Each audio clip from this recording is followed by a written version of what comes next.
Nuwun para miyarsa, ngaturaken pambagyo kawilujengan. Mugi jengandika sedaya dalasan. Gotrah kaluwangsa tansah winantu ing karaharjan. Wekdal punika sampun sumadya. Ngaturaken waosan cariyos kanthi irah-irahan ati lanang. Mugi atur waosan cariyos punika ketampi kanthi renaning penggalih sugeng midhangetaken. Dik wingi kencan karo ati, esuke genti kencan karo wulan, terus esuke maneh embu genti kencan karo sapa maneh. Apa mbaleni kencan karo ati maneh? Embuh ora weruh. Awit yen kencan biasane tanpa rencana, spontan, gumantung karo neting ati. Tumrap Abimanyu, kerep gonta-ganti pasangan kencan, saja dianggap kepenak bae. Senajan resikone nganggo bayar. Tumrap Abimanyu ganteng lan gagah. Bareng saiki tonge ajeg kandel pengene dadi mundhak akeh. Bareng diangkat dadi kasir ana perusahaane, bayare pancen mundhak akeh. Kuwi durung ketambahan duit lembur, bonus, macem-macem lan liya-liyane. Sing sesasine yen dikumpulake ngungkuli bayare. Dadi saumpama arep golek bojo maneh siji utawa loro, Abimanyu yo bisa. Nanging kuwi disirik. Mundhak gawe gendro. Wong wadon endi sing gelem dimaru? Sakliyane para putri nalika jaman ratu-ratu biyen. Abimanyu wis rumangsa mulya duwe bojo ningrum sing setya bekti kang wis menehi anak siji wadon umur 2 taun, Titin. Ganggu sisihane liyan utawa ngajak kencan karo wong wadon becik-becik uga disirik. Mundhak malah gawe repot. Ngrusak pager ayu lan ngrusak dina tembene wong wadon becik-becik kanthi katresnan pulasan. Kuwi dosa gedhe. Banjur korupsi, nampa sogok lan besel kuwi uga disingkiri adoh. Awit kuwi duit sing haram alias ora halal. Mangan duit sing kaya ngono ora bisa dadi daging. Yu kuwi antara liya apike wong lanang sing jenenge Abimanyu. Ing sawijining dina bubaring lembur, Abimanyu dumadakan rumangsa kangen banget karo ati. Mula terus langsung mlayokake mobile menyang omahe wong ayu sing kerep dikencani kuwi. Wis pirang dina ora tindak mrene Mas, sajake wis dipacar anyar yo. Lagi mudhun saka mobile wis dipapak karo ati kanthi pitakon sengak. Nanging Abimanyu mung nanggepi karo mesem. Biasa, wong wadon kuwi gampang cemburu. Nyatane bareng weti digandeng menyang kamare wis luluh rasa cemburune. Kayata adate terus ngrangkul sajak aleman. Wis siram Mas. Durung, lawang lagi bali saka nglembur terus mrene. Yen ngono siram ana kene bae. Tanpa ngenteni wangsulane Abimanyu, wati terus jupukake sarung lan anduk. Bubar kuwi nyepakake sandal jepit lan nyepotake sepatune. Nalika Abimanyu adus, Wati nata tempat tidur. Kanggo tamune sing istimewa iki, Wati pancen gemati banget. Mula Abimanyu dadi kerasan lan tuman yen ana kono. Apa maneh Wati angger kencan karo Abimanyu, nutup lawang kamare rapet kanggo tamu-tamu liyane. Pancen mujudake dina mligi tumrap Abimanyu, sing ora kena diganggu dening tamu-tamu liyane. Bareng Abimanyu bali mlebu kamar maneh wis kumandang lagu kesayangane, Woman in Love, kang dinya nyekake dening Barbara Streisand, sing disetel lirih. Es teh digawa mlebu kamar yo Mas, yen ana ruang tamu mundhak diombe wong liya. Iya sayang. Wati kang turun banjur krengkangan tanging njupukake es teh Abimanyu sing diseleh ana meja ruang tamu. Apa acarane saiki? Kumecape Abimanyu sakwise Wati mlebu kamar maneh. Karo nyelehake es teh ana kenap cedhak tempat tidur. Ngrungokake lagu-lagu romantis karo ngobrol-ngobrol dhisik ta. Wangsulane wong wadon iku karo mapan turu ing sandinge. Banjur kangen-kangenan kaya biasane. Abimanyu ngrangkul karo bisik-bisik. Sakarone banjur geneman pateng klesik. Sakbanjure kamar kuwi sepi. Kari kisenan lagu-lagu lirih sing bandul menyang alam pangimpen. Nalika arep menyang kantor, Abimanyu kandha marang sisihane. Yen mulih mengko rada telat sebab nglembur. Nanging baline aja bengi-bengi ya Mas, sebab anakmu lagi kurang sehat. Sewengi aku ora bisa turu sebab Titin rewel terus. Ngelingi ningrum nalika dipamiti. Abimanyu ngiyani. Iki kanggo mriksakake Titin. Sadurunge ninggalake omah, Abimanyu ngulungake dhuwit sakcukupe kanggo mriksakake Titin menyang dokter. Iya Mas, tenan yo, baline aja bengi-bengi, ujare ningrum maneh sajak memelas.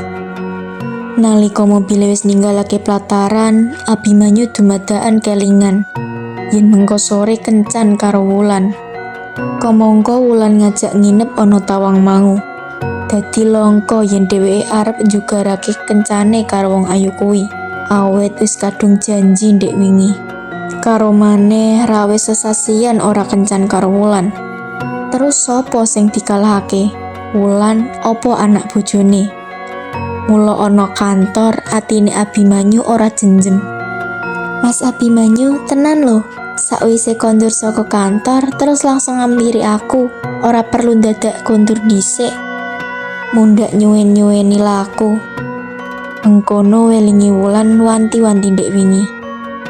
Abimanyu gelo banget, kene yo mau dadak kondo marang ningrum yen saguh mulai rada sore.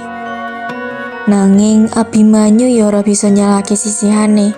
Awit anake pancen lagi ora sehat, perlu ditunggoni bapake. Nanging banjur Wulan kepriye? Terus Wati uga kepriye? Wis sawetara dina Wati ora ditiliki lan sajake uga wis kangen karo dheweke.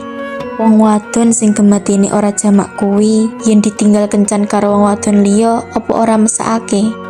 Kamangka Abimanyu paling ora seneng yen weruh ana wong lanang liya mlebu kamare Wati. Nate ndek emben direwangi antem-anteman karo wong lanang liya sing arep disiki ngancani Wati. Yen mikir kaya ngono, Abimanyu dadi judeg dhewe.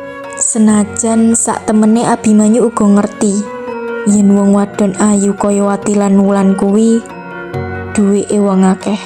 Sapa bae bisa ngencani angger wani bayare. Kira-kira jam 11 awan, dumadakan ana telepon, jebul sing nilpon ningrum. Sisihane ngabari, awit saka advice dokter, Titin kudu dirawat sawetara dina ana rumah sakit. Awit ana tondo-tondo kena demam berdarah. Mesti bae Abimanyu dadi gedan depan menyang rumah sakit. Meh bae mobile nabrak becak kang nyabrang dadakan. Jalaran saka gugupe. Lagi bae markir mobile ing pelataran rumah sakit. Abimanyu dumadakan weruh ana wong wadon bopong bocah lanang. Kira-kira umur 2 taun. Lagi mudhun saka becak. Atine Abimanyu nratap. Bareng ngerti wong wadon mau jebul Wulan. Terus sapa bocah cilik sing dibopong mau? Opo anake? Saelinge Wulan durung nate cerita yen wis duwe anak. Abimanyu rumangsa ora kepenak nemoni Wulan ing papan kono. Kuwatir yen dingerteni ningrum. Mula Abimanyu banjur ndelik ana njero mobil. Saka kaca mobil, Abimanyu weruh Wulan katon gubuh mlebu rumah sakit. Sajake bocah cilik sing dibopong mau wis kritis. Sing enggal-enggal mbutuhake pitulungane dokter. Ora let suwe ana taksi mendek ora adoh saka mobile Abimanyu. Panumpange wadon, mudhun kanthi sebab ora pangling yen wong wadon. Abimanyu dadi nratap maneh, sing lagi mudhun saka taksi mau Wati. Mbak Wulan. Bareng ana sing ngundang jenenge, jangkae Wulan dadi kandhek. Bocah cilik sing dibopong Wulan banjur direbut terus dikekep-kekep karo ditangisi. Abimanyu sapandurat kaget, bareng weruh sesawangan kuwi. Jalari saya kami weden yen nganti disumurupi wong wadon loro kuwi. Dienteni nganti setengah jam. Wulan lan Wati durung katon metu saka rumah sakit.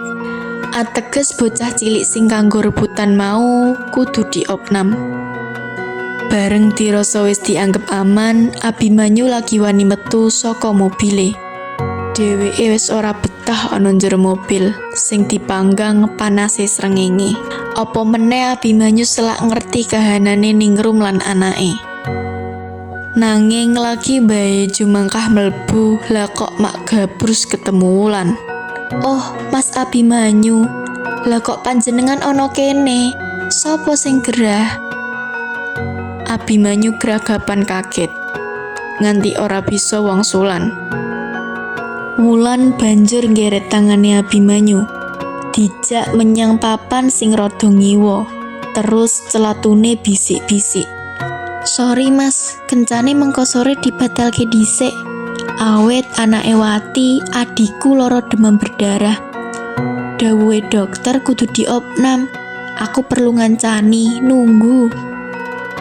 Abimanyu dadi kaget maneh. Mesakake bocahe wis ditinggal minggat bapake, dadak loro pisan. Tujune mbae sing dititipi, enggal-enggal ngabari aku. Embuh sapa sing ngabari Wati? Lah kok terus nyusul mrene neh? Celatune Wulan marang Abimanyu. Abimanyu panggah blangkemen, ora bisa nyambung. Waktu iku atine ora karu-karuan. "Mengko dhisik ya Mas, aku dak tuku obat menyang apotek." Sajak gupuh, Wulan terus ninggal lagi dheweke. Sak pungkure Wulan, Abimanyu delek-delek ana bangku emperan rumah sakit. Ana rasa tido-tido arep goleki kamare anake. Mengko ge anake tunggal kamar karo anake Wati.